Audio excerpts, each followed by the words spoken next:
Hello friends, welcome to IAS PCS केंद्र। Friends, modern history के revision lecture series के अंतर्गत ये नेक्स्ट लेक्चर है। पिछले लेक्चर्स को अगर आपने नहीं देखा है तो डिस्क्रिप्शन बॉक्स में लिंक दिया हुआ है, आप जाकर उन लेक्चर्स को भी ज़रूर देख सकते हैं। और पीडीएफ के लिए डिस्क्रिप्शन बॉक्स में टेलीग्राम चैनल का भी लिंक दिया हुआ है, तो आप जाकर उस चैनल को सब्सक्राइब भी कर सकते हैं। चलिए बिना किसी देरी के इस वीडियो को हम शुरू करते हैं। एक एक करके सारी बातों को डिस्कस करते हैं। हाँ, ये वीडियो चूंकि रिवीजन के पर्पस से बनाया जा रहा है तो मैं इसमें उतना ही एक्सप्लेन करूंगा जितना की ज़रूरत है, ताकि वीडियो की लेंथ ज़्यादा लंबी नहीं हो। हाँ, उतना एक्सप्लेन जरूर कर दूंगा ताकि आपको कोई दिक्कत नहीं हो समझने में। उसके बाद आप आराम से रिवीजन करते रहें। वीडियो से रिवीजन करना है तो वीडियो से करते रहें, नोट से रिवीजन करना है तो नोट से करते रहें। विद्रोह की बात कर लिया तो जो भी विद्रोह हो सकते हैं सबकी बातें हमने कर ली है, चाहे जनजातीय विद्रोह की बात कर लीजिए, किसान आंदोलन की बात कर लीजिए, सैनिक विद्रोह या फिर जो भी नागरिक विद्रोह होते हैं उन सब की बातें हमने कर ली है। और वो विद्रोह होते क्यों हैं, उनके पीछे के कारण क्या है, सभी कारण को हमने काफ़ी अच्छे से डिस्कस भी कर लिया है। जैसे सामाजिक कारण की बात कर ली जाए, राजनीतिक कारण की बात कर ली जाए, आर्थिक कारण की बात कर ली जाए, धार्मिक कारण की बात कर ली जाए, जो भी ये कारण थे सबकी बातें हमने कर ली है। इसको अच्छे से डिस्कस कर लिया। जो रेगुलर वीडियोज को देख रहे होंगे उनको ये बातें समझ में आ रही होंगी। हाँ, 1857 की क्रांति की बात कर लिया। इसमें हम पर्टिकुलरली 1857 की क्रांति की बात करने वाले हैं। तो 1857 की क्रांति की बात कर लीजिए तो ये जो क्रांति होती है तो देखिए इसके पीछे भी सामाजिक, राजनीतिक, आर्थिक, धार्मिक कारण कौन कौन से थे ये सब डिस्कस कर चुके हैं। ये सारे कारण इसके पीछे भी थे। 1857 की क्रांति की बात कर लीजिए। बट ये स्टार्ट कैसे हो जाता है, शुरू कैसे हो जाती है ये क्रांति, उसका तात्कालिक कारण क्या होता है जिससे ये क्रांति स्टार्ट लेती है, शुरुआत शुरू होती है। तो तात्कालिक कारण में जो कारण होता है वो सैनिक कारण होता है। सैनिक कारण में भी अगर बात कर ली जाए तो जो तात्कालिक कारण होता है जिसकी वजह से ये क्रांति स्टार्ट हो जाती है वो कारण है चर्बी वाले जो कारतूस का प्रयोग किया जाता है, इसकी वजह से। बाकी तात्कालिक कारण की बात कर ली जाए तो देखिए सैनिक कारण में बहुत सारे कारण थे। जैसे सैनिकों के साथ भेदभाव किया जाता था, चाहे पदोन्नति में या फिर जो भी पद दिया जाता था उसमें भी भेदभाव किया जाता था। जो भारतीय होते थे या फिर जो ईसाई धर्म को मानने वाले नहीं होते थे उनको ऊंचे पद पर नहीं भेजा जाता था। ठीक, तो ये सारी बातें हैं। हाँ, और क्या किया जाता है सैनिक कारण में, देख लीजिए एक और काम किया जाता है कैनिंग के टाइम में 1856 में the general service enlistment act, ये नाम ध्यान रख लीजिएगा। The general service enlistment act के अनुसार युद्ध के लिए मतलब जो भारतीय सैनिक है ना उनको युद्ध के लिए समुद्र पार जाना अनिवार्य कर दिया जाता है।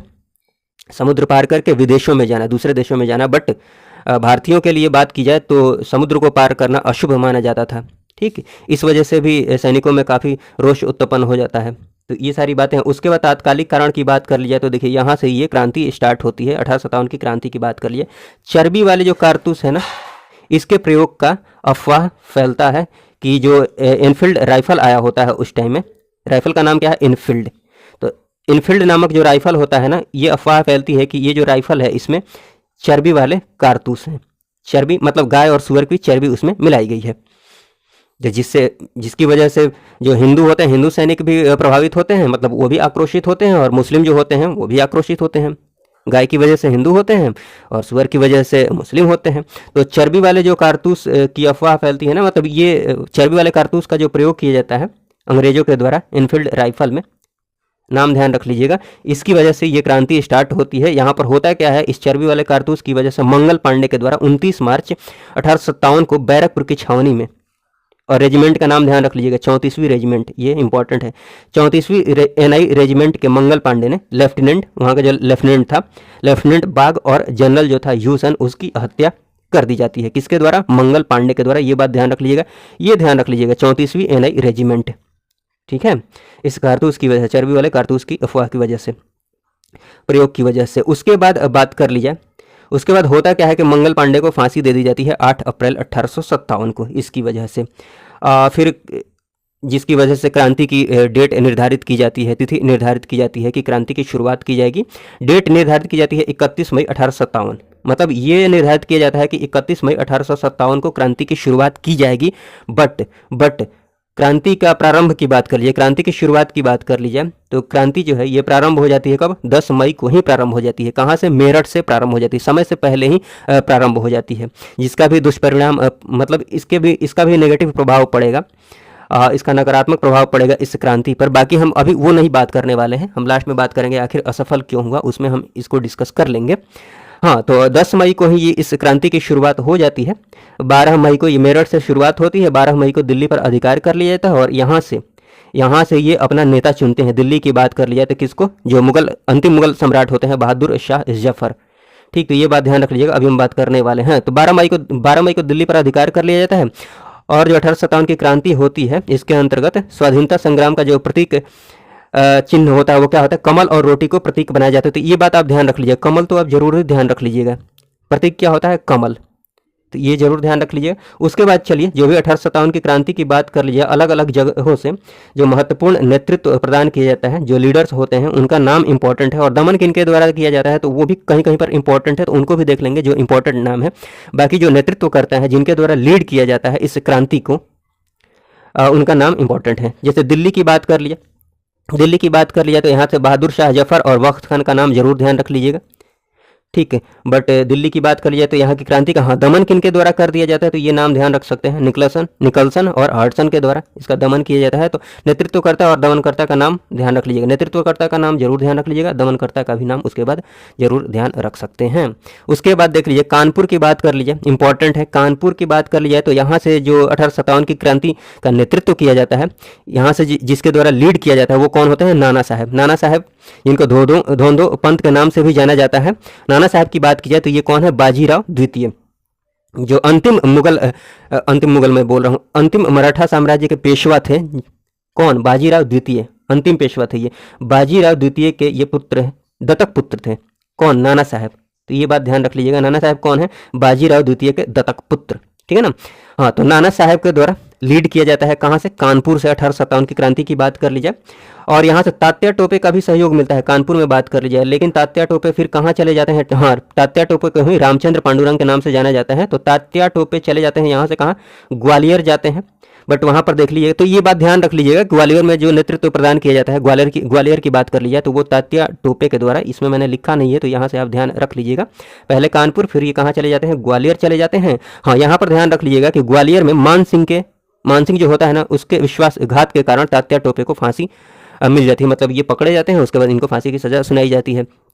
यहाँ का जो कानपुर की बात कर ली जाए तो यहाँ की क्रांति का दमन जो है किनके द्वारा कर दिया जाता है, किसके द्वारा कर दिया जाता है, कैंपबेल के द्वारा। तो कैंपबेल का नाम ध्यान रख लीजिए। देखिए कानपुर के आसपास जो भी जगह है ना, कानपुर की बात कर ली जाए, लखनऊ की बात कर ली जाए, बरेली की बात कर ली जाए, तो ये सब जो है, मतलब यहाँ जो क्रांति हो रही है, यहाँ पर देखिए ये आसानी से ध्यान रख सकते हैं, कैंपबेल हो गया, यहाँ भी कैंपबेल है, तो पास में ये कैंपबेल होता है, तो इसी के द्वारा दमन किया जाता है। कानपुर की बात कर ली जाए, लखनऊ की बात कर ली जाए, बरेली की बात कर ली जाए, तो यहाँ की क्रांति का दमन किसके द्वारा किया जाता है, कैंपबेल। तो आप नाम जरूर ध्यान रख लीजिएगा, ये आइडिया मैंने दे दिया है कि कानपुर, लखनऊ, बरेली, ये सब आसपास के जो क्षेत्र है ना, वहाँ पर ये कैंपबेल होता है, तो इसकी कैंपबेल के द्वारा ही दमन किया जाता है। तो याद रखने के लिए मैंने ऐसे आपको समझाया है। उसके बाद देखिए, हाँ, लखनऊ की बात कर लीजिए तो ये इंपॉर्टेंट है, काफ़ी इंपॉर्टेंट है। लखनऊ से जो लीड किया जाता है कि इनके द्वारा बेगम हजरत महल के द्वारा लीड किया जाता है। ब्रिजेश कादिर भी ध्यान रख सकते हैं, बट मुख्य रूप से आप ध्यान रख लीजिएगा बेगम हजरत महल। दमन किसके द्वारा कर दिया जाता है, कैंपबेल के द्वारा कर दिया जाता है। उसके बाद बरेली की बात करते हैं। बरेली की बात कर ली जाए तो यहाँ से जो लीड किया जाता है किसके द्वारा किया जाता है, खान बहादुर के द्वारा, खान बहादुर खान के द्वारा किया जाता है। और बरेली में जो 1857 की क्रांति की बात कर ली है तो इसका दमन कर दिया जाता है किसके द्वारा, कैंपबेल और आयर के द्वारा। तो कैंपबेल आपको मैंने समझा ही दिया है। उसके बाद फैजाबाद की बात करते हैं। फैजाबाद, कमेंट बॉक्स में बताइएगा फैजाबाद का नाम अब क्या हो गया है। तो फैजाबाद की बात कर ली जाए तो यहाँ से लीड जो किया जाता है किसके द्वारा किया जाता है, मौलवी अहमदुल्ला के द्वारा। इलाहाबाद की बात कर ली जाए तो यहाँ से जो लीड किया जाता है ये इंपॉर्टेंट है, लियाकत अली के द्वारा। इलाहाबाद से लीड किया जाता है, नेतृत्व प्रदान किया जाता है किसके द्वारा, लियाकत अली के द्वारा। और इलाहाबाद की क्रांति की बात कर ली जाए, 1857 की क्रांति की बात कर ली जाए तो ये कर्नल नील के द्वारा इसका दमन कर दिया जाता है। हाँ, ये इंपॉर्टेंट। झांसी की बात कर ली जाए तो ये आप आसानी से ध्यान रख सकते हैं कि झांसी की बात कर ली जाए तो यहाँ से जो लीड किया जाता है वो किसके द्वारा किया जाता है, रानी लक्ष्मीबाई के द्वारा। तो ये हो सकता है ये क्वेश्चन ना पूछा जाए, बहुत इंपॉर्टेंट नहीं है, क्योंकि ये जो बात है ना सबको पता है। झांसी की रानी लक्ष्मीबाई ये सबको पता है, आसानी से आंसर दे सकते हैं। तो घुमाने के लिए वो क्या पूछेंगे, झांसी की रानी ने जहाँ से लीड किया था, मतलब रानी झांसी का जो 1857 की क्रांति की बात कर लीजिए, जो झांसी में लीड किया गया था रानी लक्ष्मीबाई के द्वारा, इसका दमन किसके द्वारा कर दिया गया था, तो जनरल ह्यूरोज के द्वारा। तो ह्यूरोज इंपॉर्टेंट है नाम, ये जिसके द्वारा दमन किया जाता है किसके द्वारा, जनरल ह्यूरोज के द्वारा। तो ह्यूरोज का नाम आप जरूर ध्यान रख लीजिएगा। झांसी में जो 1857 की क्रांति होती है लीड किया जाता है रानी लक्ष्मीबाई के द्वारा, तो इसका दमन किसके द्वारा किया जाता है, ह्यूरोज के द्वारा। तो ये इंपॉर्टेंट है, ध्यान रख लीजिएगा। मथुरा की बात कर ली जाए तो देखिए ये सब बहुत इंपॉर्टेंट नहीं है, बस एक दो नज़र देख सकते हैं। मथुरा तो ये देवी सिंह के द्वारा लीड किया जाता है। मेरठ की बात कर ली जाए तो यहाँ से कदम सिंह के द्वारा, संभलपुर की बात कर ली जाए तो यहाँ से सुरेंद्र साई के द्वारा, हरियाणा से बात कर ली जाए तो यहाँ से राव तुलाराम के द्वारा। फिर आ जाते हैं, ये इंपॉर्टेंट है, जगदीशपुर। जगदीशपुर भोजपुर की बात कर लीजिए आरा, तो ये बिहार में पड़ता है। इसको लीड किया जाता है किसके द्वारा? कुंवर सिंह के द्वारा, और कुंवर सिंह के भाई जो होते हैं अमर सिंह भी, ठीक है। लेकिन ये जरूर ध्यान रख लीजिए, कुंवर सिंह के बाद अमर सिंह के द्वारा लीड किया जाता है, मतलब मुख्य रूप से कुंवर सिंह के द्वारा लीड किया जाता है, ये बात आप ध्यान रख लीजिएगा। हाँ, दमन किसके द्वारा किया जाता है? अंततः विलियम टेलर के द्वारा इसका दमन कर दिया जाता है। पटना से बात कर ली जाए तो ये किसके द्वारा लीड किया जाता है? पटना में 1857 क्रांति की बात कर ली जाए तो पीर अली के द्वारा, और रायपुर की बात कर ली जाए तो नारायण सिंह के द्वारा। तो ये सारी बातें हैं। उसके बाद 1857 की क्रांति की बात कर रही है तो 1857 की क्रांति से संबंधित कुछ एक महत्वपूर्ण पुस्तकें हैं, इनकी बातें हमने कर ली है, फिर से चलिए एक बार देख लेते हैं। जैसे कि the Indian war of independence 1857 की बात कर ली जाए तो ये पुस्तक किसके द्वारा लिखी गई? बी डी सावरकर के द्वारा। 1857 की बात कर ली जाए तो एस.एन. सेन के द्वारा। और अहबाब बगावत हिंद की बात कर ली जाए तो ये पुस्तक किसके द्वारा लिखी गई है? सर सैयद अहमद खान के द्वारा। और उसके बाद the sepoy mutiny and the rebellion of 1857 की बात कर ली जाए तो ये पुस्तक किसके द्वारा लिखी गई है? आर.सी. मजूमदार के द्वारा, ठीक है। उसके बाद चलिए बात करते हैं, हाँ, 1857 की क्रांति की बात कर ली जाए तो 1857 की क्रांति से संबंधित कुछ स्टेटमेंट्स हैं, महत्वपूर्ण स्टेटमेंट्स, इनको आप ध्यान रख लीजिएगा। जैसे 1857 की क्रांति के बारे में ये सब स्टेटमेंट्स दिए गए हैं। जैसे ये देख लीजिए, हिंदू मुस्लिम षड्यंत्र का परिणाम था। 1857 की क्रांति की बात कर लीजिए तो उसके बारे में ये कहा गया, किसके द्वारा कहा गया है? जेम्स आउट्रम और डब्ल्यू टेलर के द्वारा, विलियम टेलर के द्वारा। तो ये नाम आप ध्यान रख लीजिएगा कि हिंदू मुस्लिम षड्यंत्र का ये परिणाम था। 1857 की क्रांति की बात कर लीजिए तो ये इनके द्वारा कहा गया था। उसके बाद जॉन लॉरेंस और सीले का स्टेटमेंट ये था कि 1857 की क्रांति जो है ना वो केवल एक सैनिक विद्रोह था, मात्र सैनिक विद्रोह था। तो ये अलग अलग जो विचार हैं इनको आप ध्यान रख लीजिएगा। उसके बाद अलग अलग इतिहासकारों का अलग अलग विचार है। उसके बाद हाँ, वी डी सावर, देखिए, बर्बरता और सभ्यता के मध्य युद्ध था। 1857 की क्रांति की बात कर ली जाए, ये किसने बोला है कि 1857 की क्रांति की बात करें तो ये बर्बरता और सभ्यता के मध्य युद्ध था? मतलब इसने क्या बोला है? इसके कहने, टी.आर. होम्स के कहने का मतलब ये है कि जो वेस्टर्न कल्चर है, मतलब जो अंग्रेज थे वो सभ्य थे और भारतीय जो थे वो बर्बर थे। तो बर्बरता और सभ्यता के मध्य युद्ध टी.आर. होम्स के द्वारा ये बोला गया है, उसका मुंह, ठीक है। चलिए, उसके बाद प्रथम स्वतंत्रता संग्राम किसके द्वारा कहा गया है कि 1857 की क्रांति की बात कर ली जाए तो ये भारत के लिए बात करी जाए तो भारत के लिए पहला स्वतंत्रता संग्राम था, ये कहा गया है बी डी सावरकर के द्वारा। जवाहरलाल नेहरू के द्वारा भी कहा गया है, तो बी डी सावरकर का नाम आप जरूर ध्यान रख लीजिएगा। उसके बाद डिजरायली के द्वारा भी ये बात कही गई थी, लेकिन बी डी सावरकर आप जरूर ध्यान रख लीजिएगा। उसके बाद आर.सी. मजूमदार के द्वारा ये स्टेटमेंट दिया गया है कि तथाकथित, मतलब कहने के लिए, देखिए, तथाकथित प्रथम राष्ट्रीय स्वतंत्रता संग्राम, 1857 की क्रांति की बात की जा रही है। तथाकथित प्रथम राष्ट्रीय संग्राम न प्रथम था, न राष्ट्रीय और न ही स्वतंत्रता संग्राम था। किसके द्वारा ये कहा गया है? आर.सी. मजूमदार के द्वारा। तो ये बात आप ध्यान रख लीजिएगा। उसके बाद एस.एन. सेन जो थे, अभी जो हमने किताब ये देखिए, मैंने अभी दिखाया ना एस.एन. सेन यहाँ पर 1857, तो इनके द्वारा ये बात कही गई है कि ये जो 1857 की क्रांति है ना, शुरू में तो ये सैनिक विद्रोह था, आरंभिक इसका जो स्वरूप था वो सैनिक विद्रोह का था। बाद में ये क्या कर लेता है? राजनीतिक स्वरूप ले लेता है, राजनीतिक रूप ले लेता है। ये किसका स्टेटमेंट है? एस.एन. सेन। तो ये बात भी आप ध्यान रख लीजिएगा। उसके बाद बात करते हैं, हाँ, 1857 की क्रांति की बात की जाए तो 1857 की क्रांति के असफलता की बात करें कि ये क्रांति आखिर असफल क्यों हो जाती है, असफलता के कारण क्या है, तो जो कुछ प्रमुख कारण हैं उनको हम एक बार डिस्कस कर लेते हैं। देखिए, सबसे पहले तो आप ये ध्यान रख सकते हैं, निश्चित समय की प्रतीक्षा नहीं करना। 31 मई डिसाइड किया गया था, 31 मई 1857, बट शुरुआत की बात कर लीजिए तो 10 मई को ही शुरुआत कर दी जाती है मेरठ से। क्रोधित होकर शुरू कर देते हैं 10 मई को ही, बट 31 मई डिसाइड किया गया होता है। 31 मई को हुआ होता तो वहाँ पर एकता दिखती है। 10 मई को शुरू होता है तो अलग अलग जगहों पर आंदोलन अलग अलग टाइम में होता है, विद्रोह अलग अलग टाइम में होता है, जिसकी वजह से अंग्रेज जो होते हैं आसानी से हर विद्रोह का दमन कर देते हैं। एक ही साथ हर जगह होता तो उनको मुश्किल आती। मतलब ये ऐसा विद्रोह था ना, 1857 की बात कर ली जाए तो जो भारतीय जो कुछ देशी रियासतें थीं, कुछ राजा थे, कुछ रेजिमेंट की बात कर ली जाए तो इनके द्वारा अगर अंग्रेज़ों का सहयोग नहीं किया गया होता, अंग्रेज़ों को हेल्प नहीं की गई होती, तो 1857 की क्रांति आप समझ लीजिए कि वहीं पर भारत स्वतंत्र हो गया होता। मतलब इतना सशक्त ये विद्रोह था, ऐसे आप समझ सकते हैं इस विद्रोह को। बट कुछ गलतियां हो जाती हैं, असफलता के कारण चलिए हम देख लेते हैं जिसकी वजह से ये असफल होता है, बट काफ़ी ये सशक्त विद्रोह था।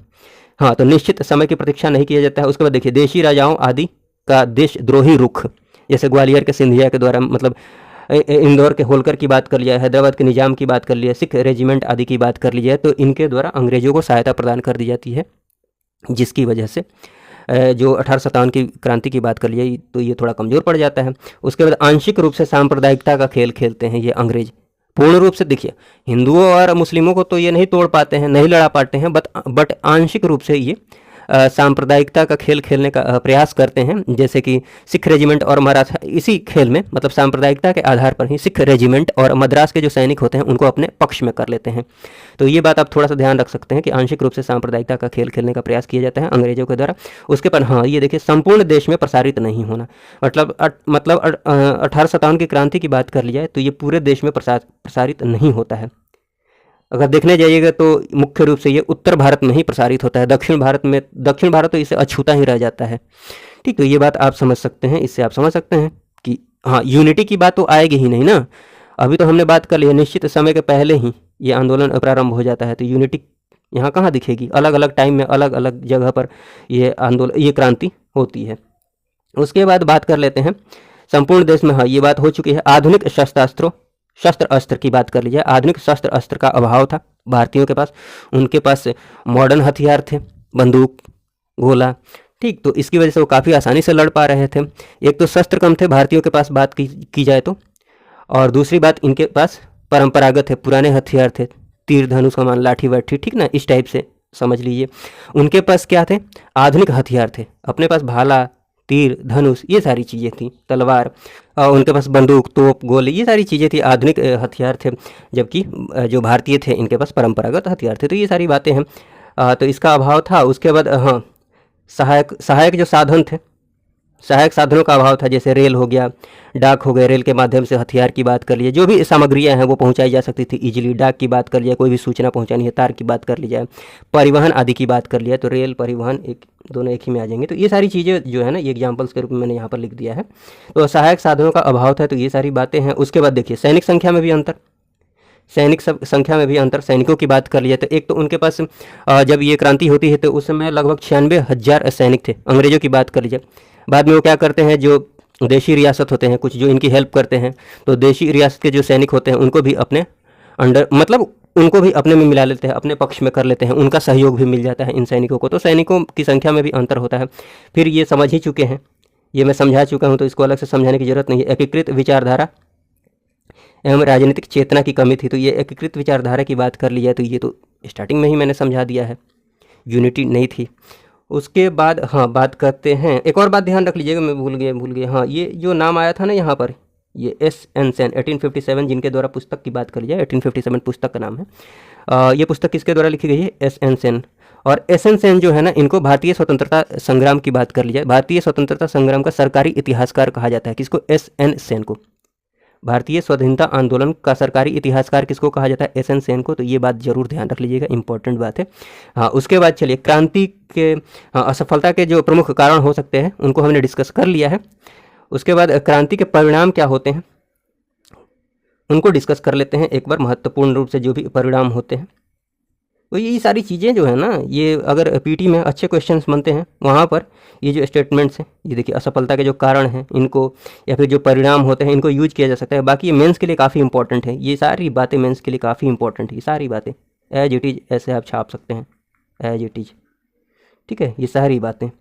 बाकी चलिए, तो कारण की बात कर लीजिए।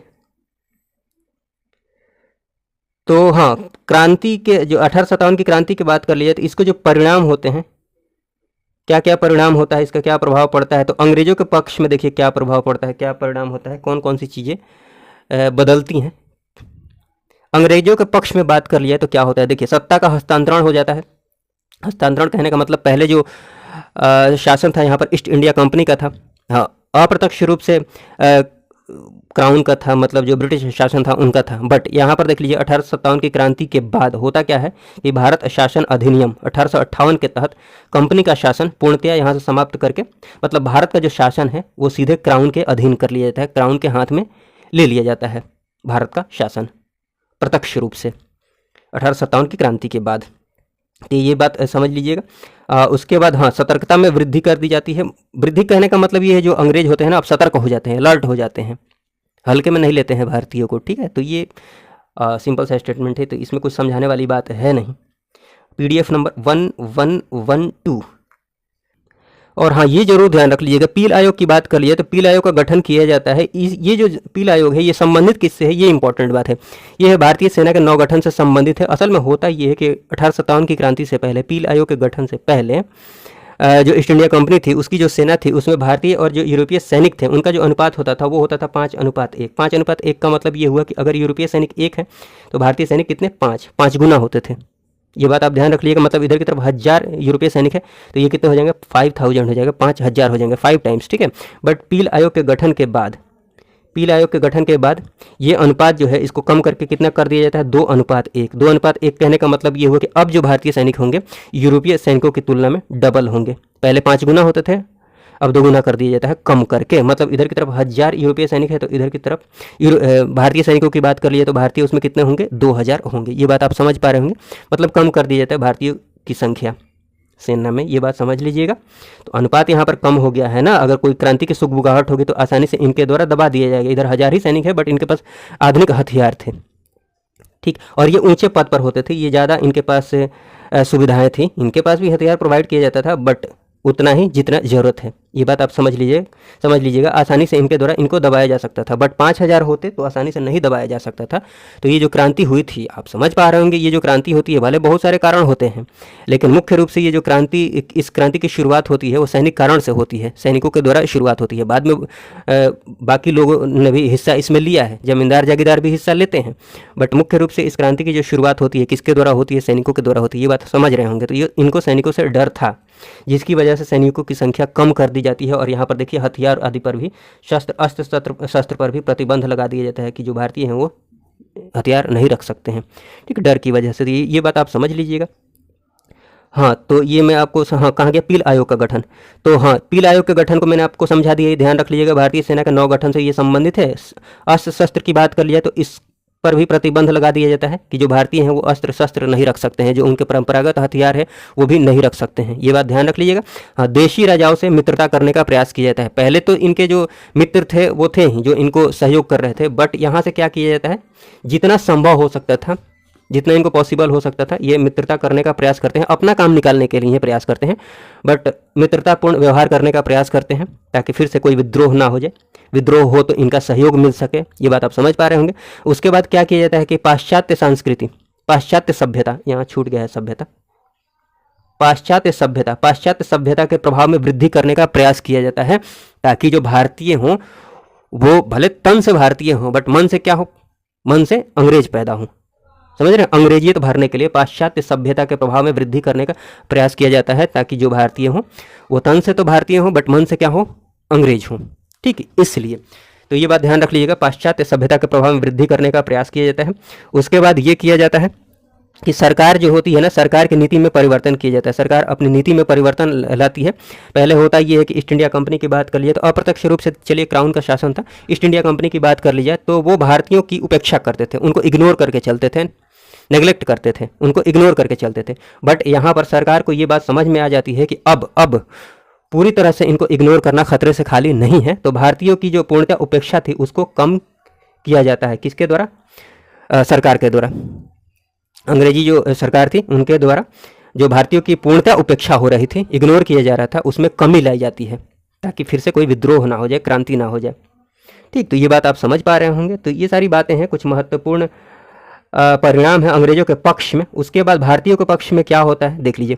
भारतीयों के पक्ष में बात कर लीजिए, सकारात्मक बात की जाए तो देखिए, आत्मबल में वृद्धि होती है, कॉन्फिडेंस आता है कि अब हम अंग्रेजों से लड़ सके। इसके पहले तो काफ़ी ये क्या बोलते हैं, इन्फीरियर फील करते थे और कमज़ोर फील कर रहे थे कि अंग्रेज जो है अपराजय हैं, इनको हम पराजित नहीं कर सकते हैं। बट यहाँ से काफ़ी हद तक सफल हो जाते हैं यहाँ पर, ठीक है। कुछ विश्वासघात की बात कर लीजिए या फिर छोटी मोटी जो गलतियाँ थी, संगठन के अभाव की कमी थी, एकता की कमी थी, तो कुछ कमियां थी जिसकी वजह से ये क्रांति असफल रही।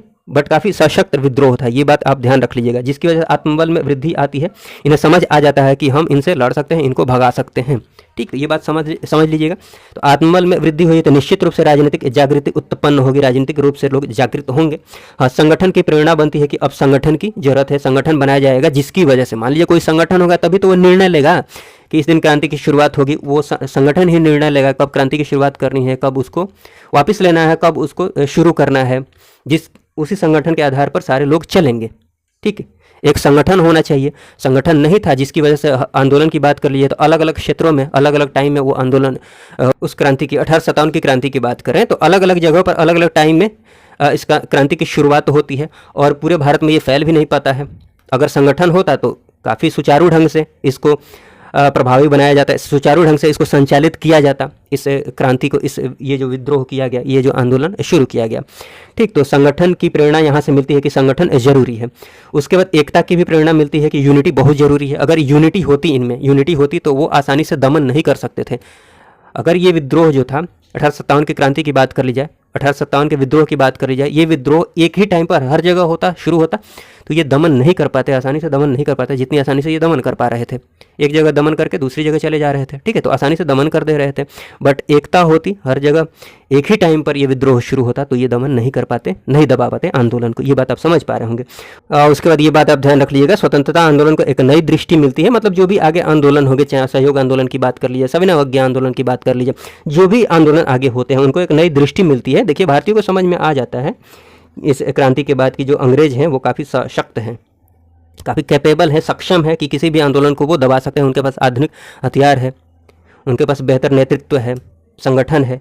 ठीक, तो इस वजह से भारतीयों को समझ में ये बात आ जाती है कि अगर डायरेक्ट हम कोई क्रांति करते हैं, मारकाट करते हैं, तो आसानी से वो दबा सकते हैं, आसानी से उस विद्रोह को, उस क्रांति को वो दमन कर सकते हैं, अंग्रेज दमन कर सकते हैं। तो इनको ये बात समझ में आती है, तो ये नई तकनीक का प्रयोग करते हैं, अलग अलग मेथड्स का प्रयोग करते हैं। फॉर एग्जांपल मैंने यहाँ पर लिख भी दिया है, असहयोग आंदोलन, सविनय अवज्ञा आंदोलन आदि। ठीक, असहयोग, सविनय अवज्ञा आदि, इस टेक्निक का प्रयोग किया जाता है। ये महात्मा गांधी के द्वारा किया जाता है, बट ये एग्जाम्पल के रूप में मैंने बस लिखा है समझाने के लिए, क्योंकि ये आप जानते हैं, आप मेरी बातों को समझ पा रहे होंगे। तो एक नई दृष्टि मिलती है, नई दृष्टि मिलने के बाद ये अलग अलग मेथड का प्रयोग करते हैं इनसे लड़ाई लड़ने के लिए। ये सारी बातें हैं। जय हिंद, जय भारत।